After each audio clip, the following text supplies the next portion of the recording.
Olá, Gera Podcast está de volta, trazendo hoje a figura, o personagem da advocacia paraibana, chamado Haros Tagino, presidente da Ordem dos Advogados do Brasil, tentando a reeleição, agora na eleição que vai acontecer quando, doutor Haros? Gerardo, vai ocorrer agora dia 19 de novembro. Me permita logo dizer da alegria de aqui estar, agradecer a você o espaço, você que é uma referência do jornalismo, de toda a sociedade paraibana. Muito obrigado. Com suas décadas de comunicação. Um prazer imenso estar contigo. Muito bom, prazer é nosso. Me fale uma coisa, eu sou daqueles que não comungo com a reeleição, né? Eu acho que a reeleição, mas é um mecanismo que eu tenho o maior respeito e entendo as razões da reeleição, de muitas pessoas que tentam entrar nesse caminho por conta exatamente dos pequenos mandatos, do tempo que é insuficiente para realizar os feitos que se sonha, que se quer e que se precisa. O que é que lhe moveu para tentar a reeleição?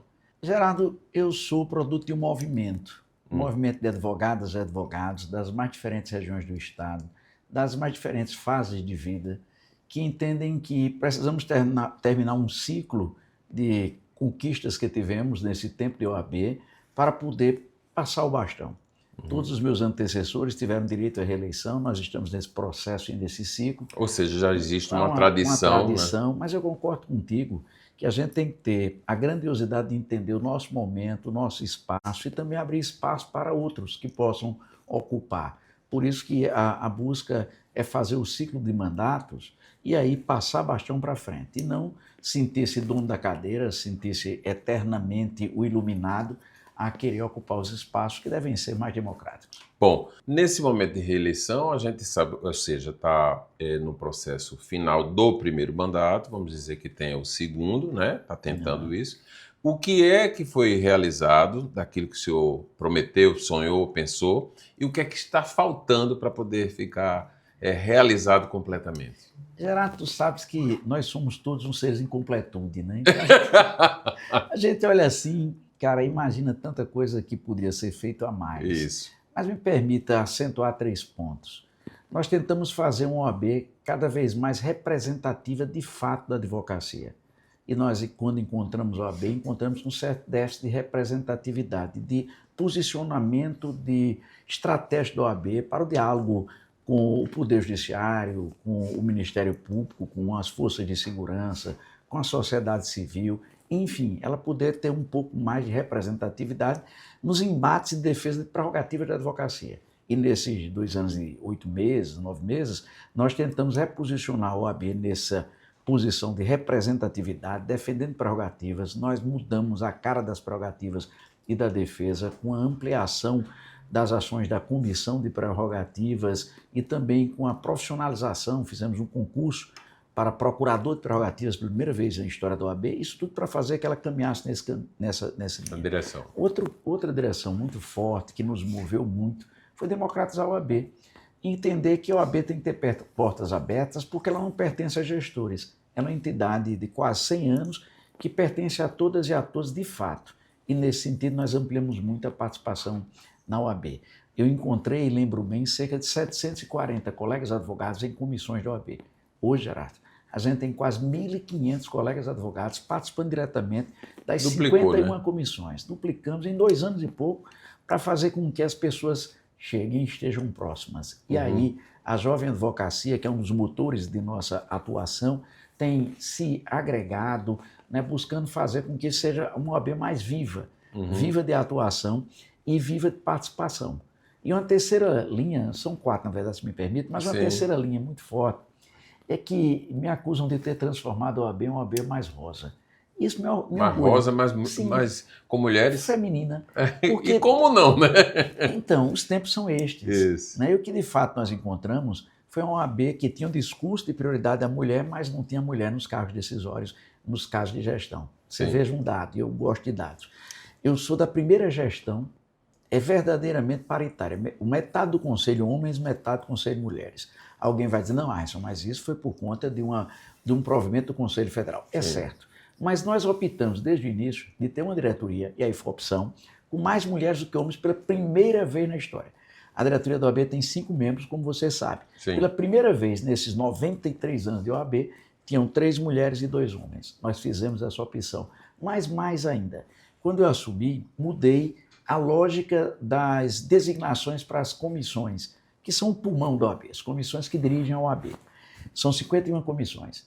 Quando eu assumi, 24% das comissões eram presididas por mulheres, 76% eram presididas por homens. Mas o discurso é que a prioridade era das mulheres. O que nós fizemos nesse tempo? Fizemos tornar realidade o que era só blá, blá, blá, o que era só fala.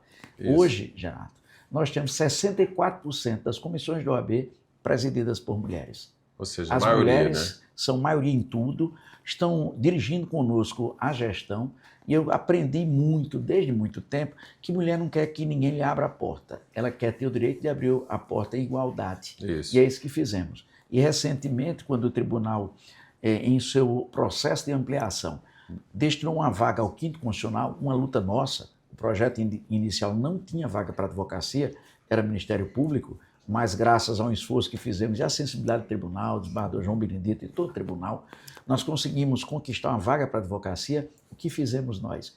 Nós propusemos, e foi uma proposta minha, que na lista sexta nós tivéssemos 3 homens e 3 mulheres. Nunca o OAB tinha feito isso. Nesses quase 100 anos, a gente sempre indicava 6 homens, 6 homens, 6 homens, 6 homens. Teve até uma vez que indicou 5, uma só vez, 5 homens e 1 mulher.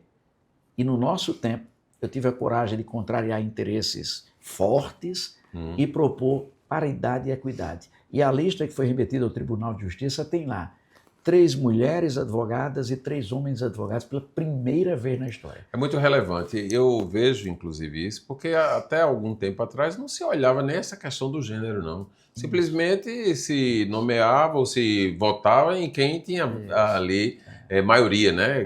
Colocava nessa lista sexta a maioria.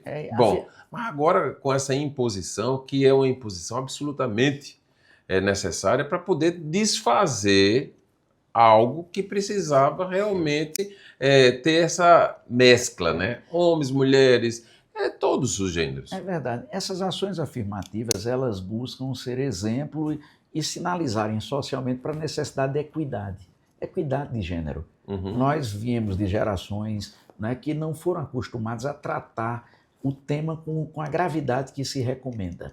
A maioria da população é feminina. Você sabe, a maioria dos advogados hoje são do sexo feminino, porque não então lhe garantem equidade de espaço. E se vive se cobrando, né? As mulheres não se candidatam, realmente não se candidatavam. Quando se candidatou agora, por exemplo, o mais votado foi uma mulher. Mulher. Isso a dizer sim, que a gente precisa dar nosso contributo na busca da equidade.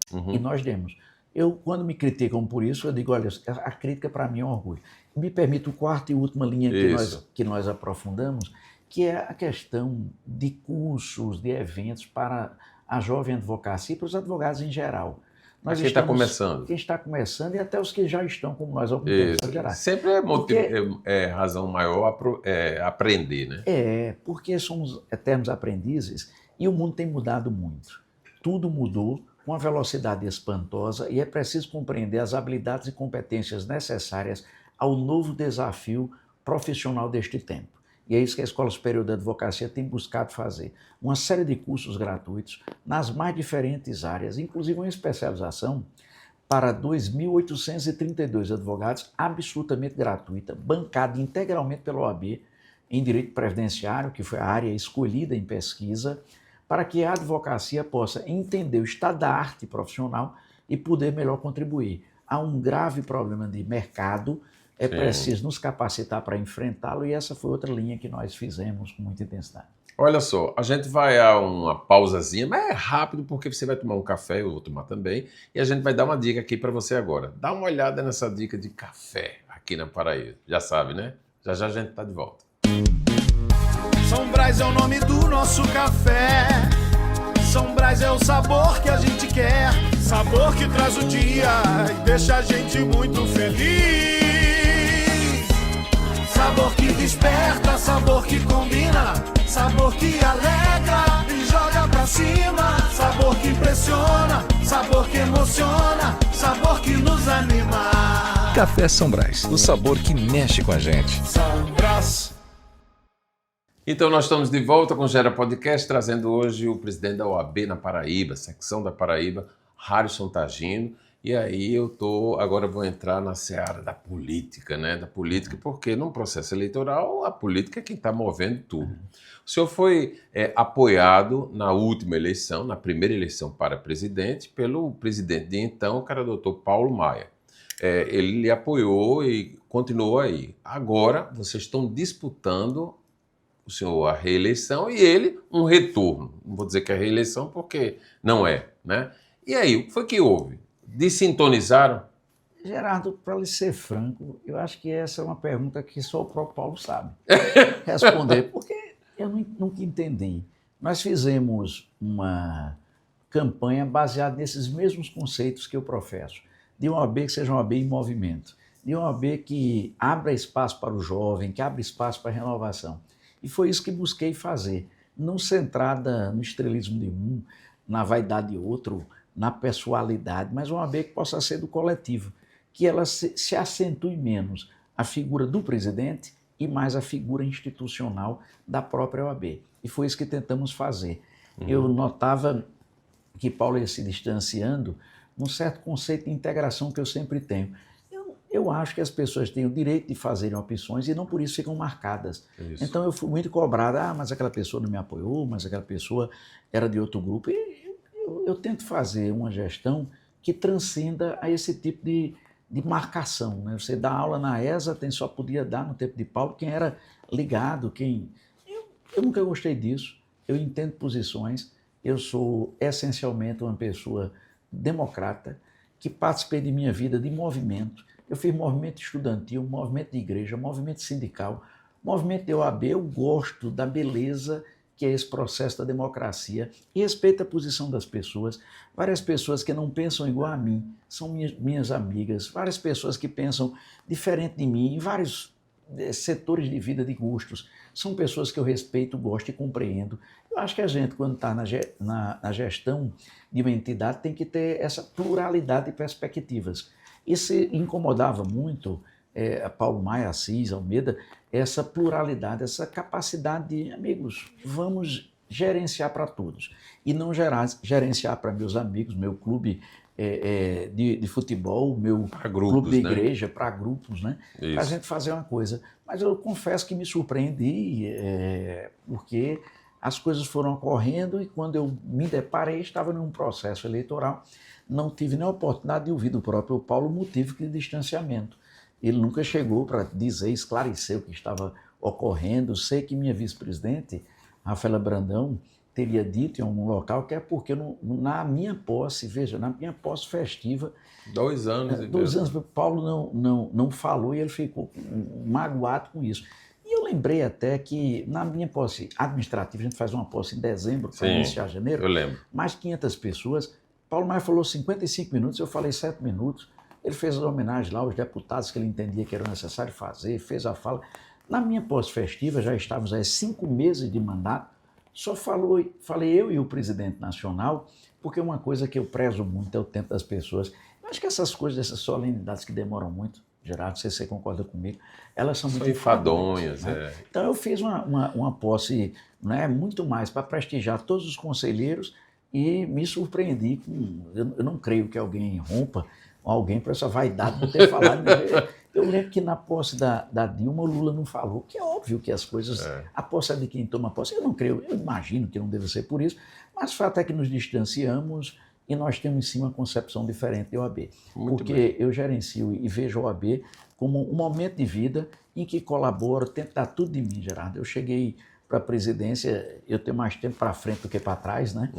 Dando tudo de minha energia, tentando encontrar forças para retribuir a confiança que me foi dada, mas nem isso é uma pretensão de voltar. E me surpreende até o pleito de Paulo. Paulo foi candidato uma vez dizendo que não ia querer reeleição. Foi candidato à reeleição. Aí tudo bem, todos foram, todos, inclusive eu.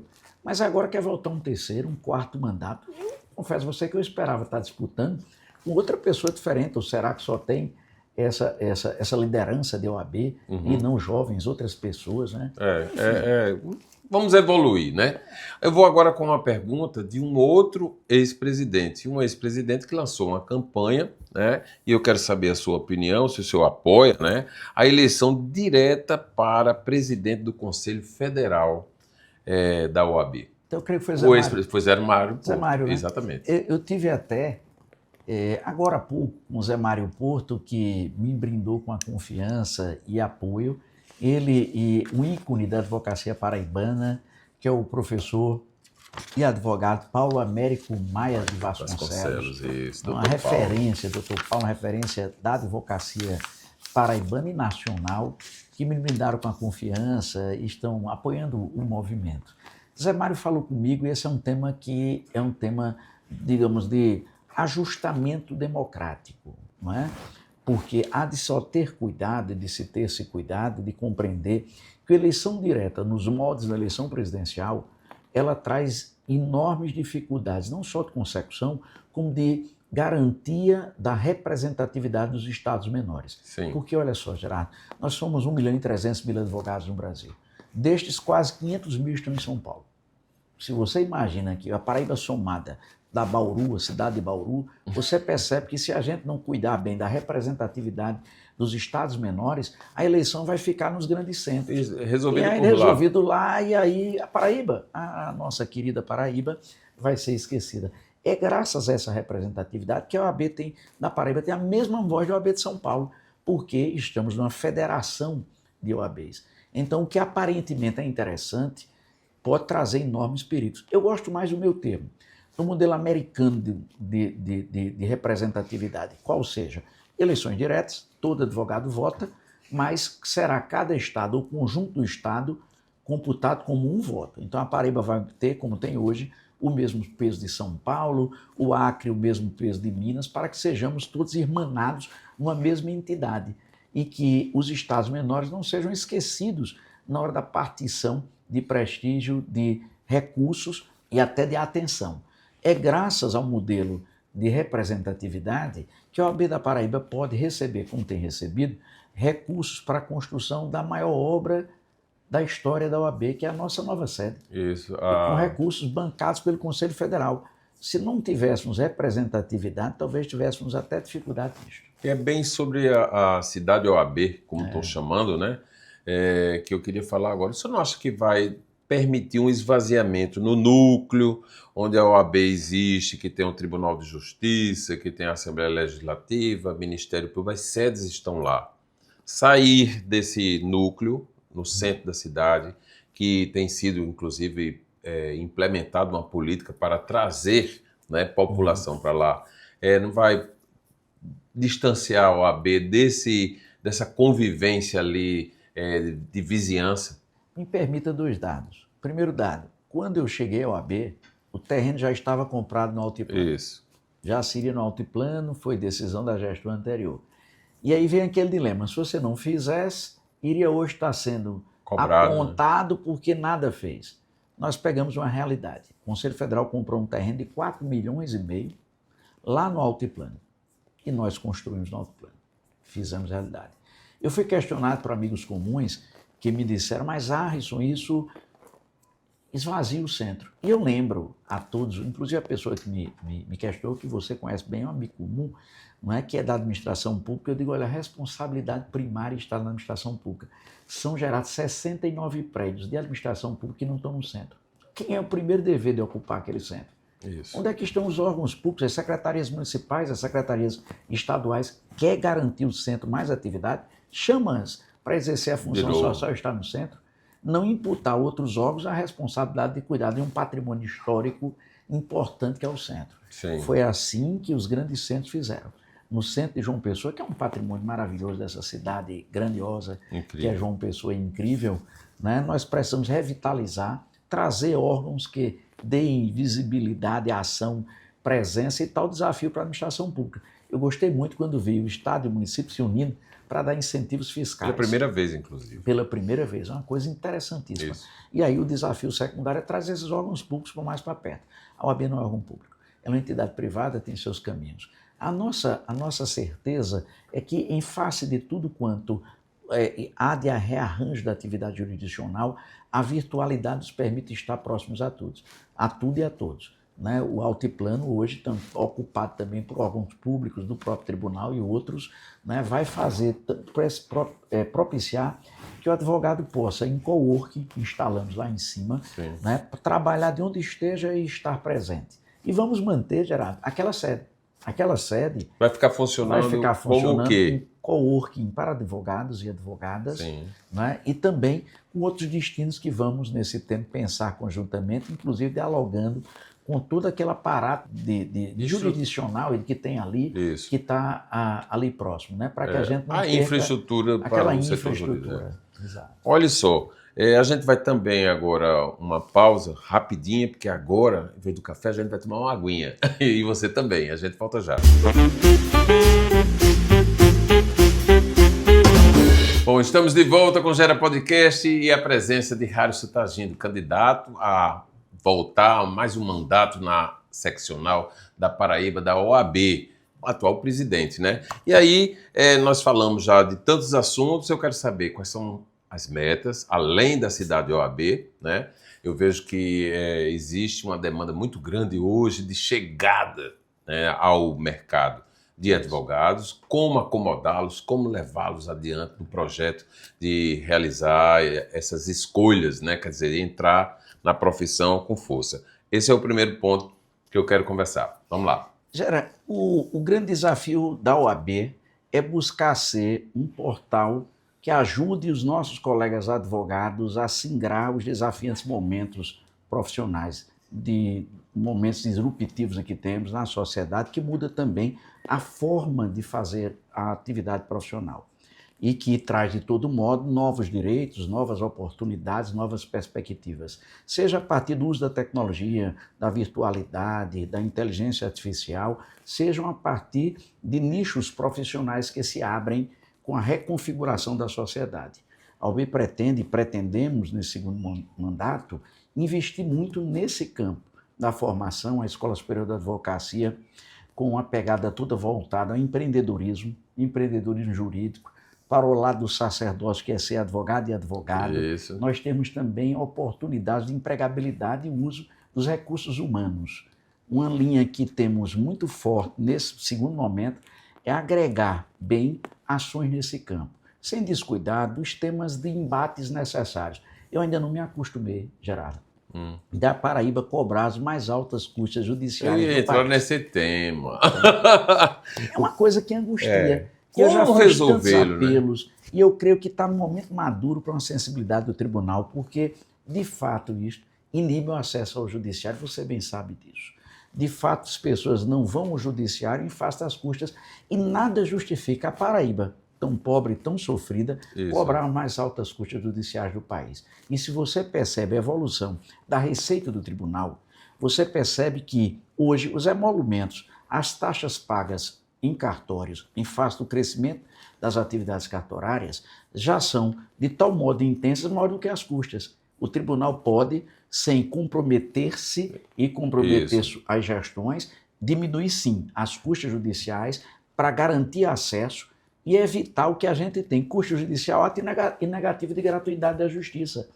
Porque parece que em 10 casos, 9,5 nega a gratuidade da justiça, fazendo com que o tribunal fique mais distante. E o Tribunal da Justiça Estadual é um tribunal do povo, porque 80% das demandas da Paraíba circulam na Justiça Estadual e é lá onde se cobra as mais altas custas. Nós temos esses desafios, os desafios permanentes de valorização e compreensão do papel do advogado por parte das autoridades. Tem gente que não entende o papel do advogado. Ainda tem, lamentavelmente, juiz que atende mal o advogado e não gosta de falar com o advogado. Sim. Você é do ramo e sabe bem, né? Na minha percepção, juiz que não gosta de atender advogado geralmente é o juiz inseguro, é o juiz que não tem aquela competência adequada para exercer para seu enfrentar o conhecimento do outro. Para compreender que o advogado está ali representando partes, que ele pode ser parte amanhã, que tem familiares que são advogados, e a gente enfrenta, nos dias de hoje, dificuldade de acesso, não encontra juiz, como marca juiz não vai, fórum não encontra, fala quando, liga por telefone, não atende, diz que não é com ele, o assessor não atende. Eu acho que a gente ainda tem muito que se trabalhar para compreender papéis, respeitando o papel de cada um e também garantindo à advocacia o respeito de sua missão, que é receber uma procuração que embute uma confiança na pessoa, naquele profissional, e cujo resultado pode mudar a vida de alguém. Então, sempre com problemas muito difíceis, muito né? difícil. Porque ninguém vai para a justiça para... Ninguém vai porque quer. E por alguma coisa boba. É Não igual por coisa boba. ao hospital, problema de saúde. A gente tem pela fatalidade do destino, Isso. por alguns descuidos, né, e a gente cuida de ir para defender direitos. O advogado, então, esse desafio sempre permanece, ao lado do desafio de fazer o AB chegar cada vez mais próximo. Você veja, a Caixa de Assistência. Nós precisamos mudar a Caixa de Assistência, porque ela é muito centrada hoje na ação das vacinas que nós damos de gripe, mas não pode ser só isso. Ela tem que estar mais próxima, além dos ambientes de beleza que nós temos instalados, além dos serviços que pratica, a gente precisa ampliar ou chegar mais próximo aos esportes. Nesses tempos, a Caixa de Assistência, que hoje é gerida de forma autônoma, parece até uma segunda OAB, ela pouco cuidou, ela só vem cuidar no ano de eleição, aquela velha política do passado, né, dos esportes. Eu lembro que quando Carlos Fábio estava na frente da Caixa, atrás nós tínhamos um período de muita intensidade, nós vamos, agora nesse mandato, estamos mudando a Caixa de Assistência, inclusive, o companheiro Rodrigo Farias e a Larissa Bonatti, com o André Cabral, uma revolução na Caixa, para exatamente fazer com que a Caixa de Assistência chegue mais próxima dos esportes, de saúde. Todo advogado que está em dia com a OAB tem direito à Caixa de Assistência. Estou querendo entender o funcionamento, porque o telespectador aqui, ou o espectador, ou o nosso seguidor, fica sem entender. A sua pergunta é ótima, porque muita gente pensa que a Caixa de Assistência tem que pagar mais. Não, a Caixa de Assistência recebe uma parcela de nossa anuidade. Ninguém precisa fazer nada mais do que estar em dia com a OAB, porque daquele valor nós repartimos com o Conselho Federal, com a Caixa de Assistência e com os próprios serviços da OAB para retribuir o que o advogado paga em anuidade. Muito bem. A gente sempre percebe que as associações, os sindicatos, têm uma preocupação de estar sempre movimentando a economia local. E como? Na realização de eventos. Eu quero saber se, eleito ou reeleito, o senhor vai lutar para trazer a João Pessoa à Conferência Nacional dos Advogados de 2026, que é um dos maiores eventos do país. E, entendendo que João Pessoa é a bola da vez no turismo, esse lado aí já está bem facilitado. Todo mundo quer ver a João Pessoa. Aí vamos em outro setor.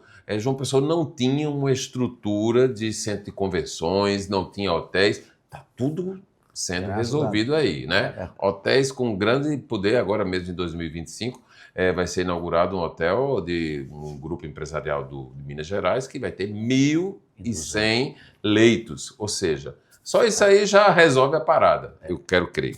Então, quero saber se o senhor vai ter esse comprometimento para poder passar aqui para o nosso seguidor. Esse é um dos nossos comprometimentos. Eu lembro que o ex-presidente Zé Mário Porto me fez Olha a mesma como ele está falando aqui, né, doutor Zé Mário? É uma referência. Me fez exatamente a provocação. Nunca, em nenhum tempo, a Paraíba sediou uma Conferência Nacional da OAB. É um evento grandioso. Agora, em Minas Gerais, onde se realizou, tinham 30.000 advogados.